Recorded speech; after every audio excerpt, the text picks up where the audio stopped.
রাজশাহীর তানোর উপজেলার কোয়েলহাট পূর্বপাড়া নামটা এমনই শান্ত, এমনই নিস্তরঙ্গ গ্রামের মতো, যেখানে দিনের আলোয় বদলে যায় না মানুষের ভাগ্য। রাতের আধারেও বড় কোনো ঘটনা ঘটে না। কৃষিপ্রধান এই এলাকায় মানুষ ভোরের আলো ফুটতেই মাঠে যায়, দুপুরে ছায়ার নিচে বসে বিশ্রাম নেয়, আর সন্ধ্যায় বাড়ির উঠোনে পরিবারের সঙ্গে আলাপ করে। তবে এই একই গ্রাম হঠাৎ একদিনে এমন এক ঘটনার সাক্ষী হয়ে ওঠে, যা শুধু স্থানীয় মানুষ নয়, গোটা দেশের হৃদয়কে নাড়িয়ে দেয়। একটি মুহূর্ত, একটি অসতর্ক পদক্ষেপ, আর একটি পরিত্যক্ত গর্ত, এমন তিনটি জিনিস মিলে তৈরি হয় এমন এক শোকগাথা, যা অনেক দিন মানুষের কথোপকথনে থাকবে। সেদিন সকালটা ছিল পুরোপুরি স্বাভাবিক। মাঠের বাতাসে ছিল শীতের হালকা ছোঁয়া। নারীরা সবজি তুলছিল, কিছু কৃষক জমিতে কাজ করছিল, আর কয়েকজন শিশু মাঠের ওপারে খেলার চেষ্টা করছিল। প্রতিদিনের মতোই সাজিদের মা ছোট্ট ছেলেটিকে নিয়ে মাঠের দিকেই যাচ্ছিল। 2 বছরের সাজিদ হাঁটতে শিখেছে খুব বেশি দিন হয়নি, তাই সে সবসময়ই মায়ের পেছনে মায়ের কাপড় ধরে কিংবা সামান্য দূরে হাঁটতে ভালোবাসে। মাটি, আগাছা, শুকনো পাতা আর মাঠের ধারের ছোট গাছপালা, এগুলোই ছিল তার খেলার দুনিয়া।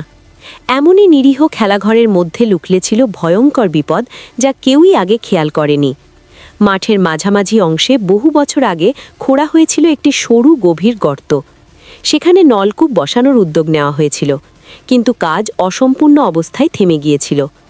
সময়ের সাথে সেই গর্তের মুখ খড় আর মাটি দিয়ে ঢেকে রাখা হয়েছিল, কিন্তু খড় শুকিয়ে নরম হয়ে যাওয়া, বাতাসে উড়ে যাওয়া আর মানুষের অমনোযোগে সেটি বিপজ্জনক অবস্থায় থেকে গিয়েছিল।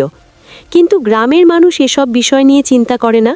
জীবিকা, পরিবার, সংসার, মাঠের ফসল, এসবই তাদের কাছে বেশি জরুরি। এই গর্ত যে কোনোদিন কারো জীবন কেড়ে নিতে পারে, তা কেউই ভাবেনি।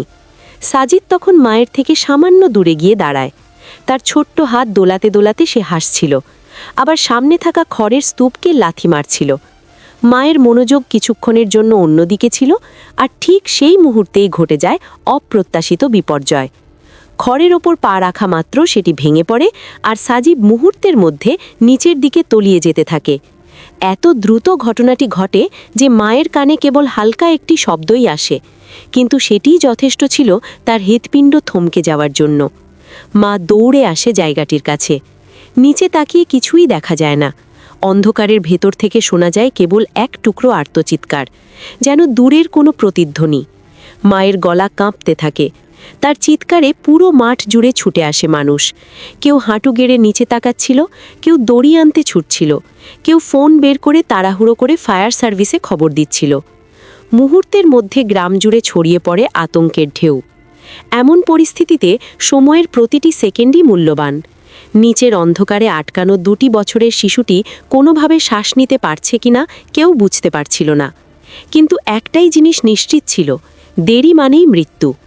ফায়ার সার্ভিসের দল আসে দ্রুত, কিন্তু গর্তটি এত সরু, এত গভীর যে সরাসরি নিচে কাউকে পাঠানো অসম্ভব। দলের প্রথম কাজ ছিল অক্সিজেন সরবরাহ করা। তারা একটি সরু পাইপ গর্তের ভেতরে নামিয়ে দেয়, আশায় যে শিশুটি সেখানে বাতাস পাবে। কিন্তু সেটা কতটা কার্যকর হচ্ছে তা বোঝার কোনো সরঞ্জাম তাদের হাতে ছিল না। উন্নত দেশগুলিতে এ ধরনের পরিস্থিতিতে নিচে ক্যামেরা পাঠানো হয়, সেন্সর দিয়ে শব্দ বিশ্লেষণ করা হয়, মাটির স্থায়িত্ব পরীক্ষা করা হয়। কিন্তু এখানে সেই সব প্রযুক্তি নেই। ফলে পুরো উদ্ধার কাজ নির্ভর করছিল মানবিক অভিজ্ঞতা এবং হাতে থাকা সীমিত সরঞ্জামের ওপর।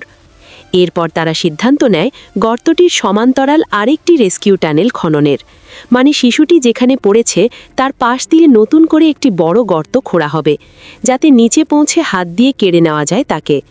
কিন্তু সমস্যা শুরু তখনই। মাটির ভেতর অংশ ছিল অত্যন্ত নরম। সামান্য ভুল করলে পুরো জায়গা ধসে শিশু চাপা পড়তে পারত। তবুও তারা থামেনি।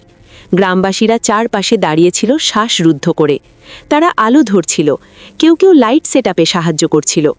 শিশুটির মা বারবার দোয়া করতে করতে গর্তের দিকে তাকাচ্ছিল। তার চোখে ছিল শুধু একটাই অনুরোধ, আমার ছেলেটাকে ফিরিয়ে দাও।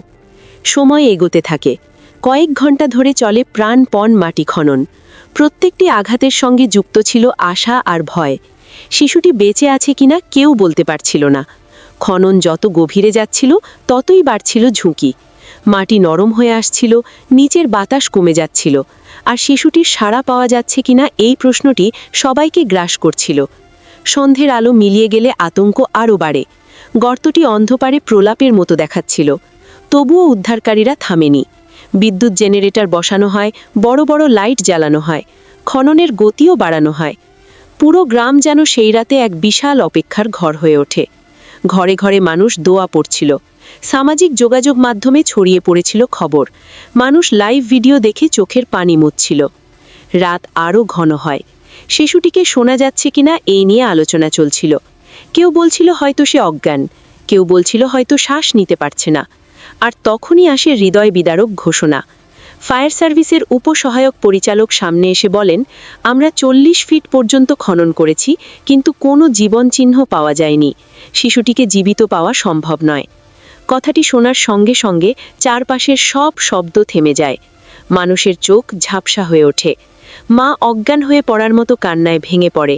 বাবা নিস্তব্ধ হয়ে যায়। গ্রামের মানুষ কেউ কেউ কাঁদে, কেউ কেউ মাথা নিচু করে দাঁড়িয়ে থাকে। পুরো জায়গা জুড়ে ছড়িয়ে পড়ে এমন এক শোক যা শব্দ দিয়ে প্রকাশ করা অসম্ভব। এটা শুধু একটি পরিবারের সন্তান হারানোর বেদনা নয়, এটা ছিল দীর্ঘদিনের অবহেলা, অসতর্কতা এবং প্রযুক্তির অভাবে হারিয়ে যাওয়া একটি ছোট্ট প্রাণের ট্র্যাজেডি। কে জানত একটি খোলা গর্ত, একটি শুকনো খড়ের স্তর, একটি ভুল পদক্ষেপ সব মিলিয়ে এমন ভয়ঙ্কর বিপর্যয় তৈরি করবে? আজ মানুষ প্রশ্ন করছে, গ্রামগুলোতে কত অগণিত গর্ত আছে যেগুলো বছরের পর বছর অচিহ্নিত পড়ে আছে? এসব নজরদারি কি সরকারের করা উচিত নয়? প্রযুক্তি কি কাজে লাগানো যায় না? গর্ত শনাক্ত করার সেন্সর, লোকেশন ম্যাপিং প্রযুক্তি, 3D গ্রাউন্ড স্ক্যানার এসব কি দেশে চালু হওয়ার সময় আসেনি? সাজিদের মৃত্যু শুধু একটি ট্র্যাজেডি নয়, এটি একটি তীব্র স্মরণ করিয়ে দেওয়া যে প্রযুক্তির অভাব কখনো কখনো জীবন আর মৃত্যুর পার্থক্য তৈরি করে।